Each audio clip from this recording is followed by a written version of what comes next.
Doctor Babasaheb Ambedkar यामध्ये कुठेही विरोधाभास असणार नाही, यामध्ये कुठेही एक प्रकारचा संघर्ष असणार नाही.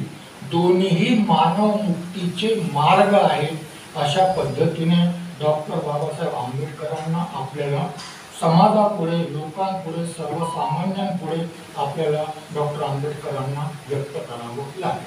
त्या दृष्टीने हा लेख संग्रह डॉक्टर बाबासाहेब आंबेडकरांना सुद्धा समर्पित आहे. धम्मसारथीजी बसले, मला वाटतं बनसोडने आपल्यापुढे एक आदर्श ठेवलेला आहे आणि त्या मान्यतेशी मी सहमत आहे. ती मान्यता अशी आहे की धम्मसारथी धम्मगुरु म्हणून जिवंत प्रेरणा आहे.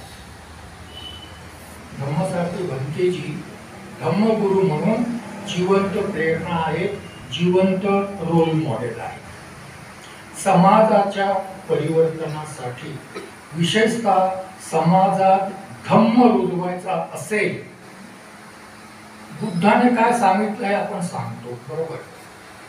2500 वर्ष झाले. एखाद्याने म्हटलं की आज दाखवा बरं एखादा, नाही दाखवता.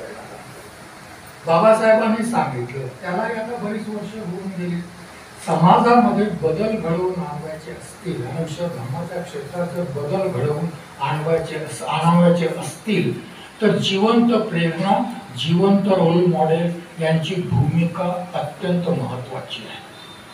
जिवंत प्रेरणा, जिवंत रोल मॉडेल्स अत्यंत महत्त्वाचे आहेत. त्या धम्मग्रंथाच्या या लेख संग्रहाच्या माध्यमातून धम्मसारथी आज आमच्या समाजामध्ये जिवंत प्रेरणा म्हणून विद्यमान आहे, जिवंत रोल मॉडेल म्हणून विद्यमान आहे आणि त्यांच्या प्रेरणेने प्रेरित होऊन बनसोडने हे सगळं आपलं जीवन धम्माप्रती समर्पित केलेलं आहे असाही अर्थ या लेखांमधून काढला जाऊ शकतो.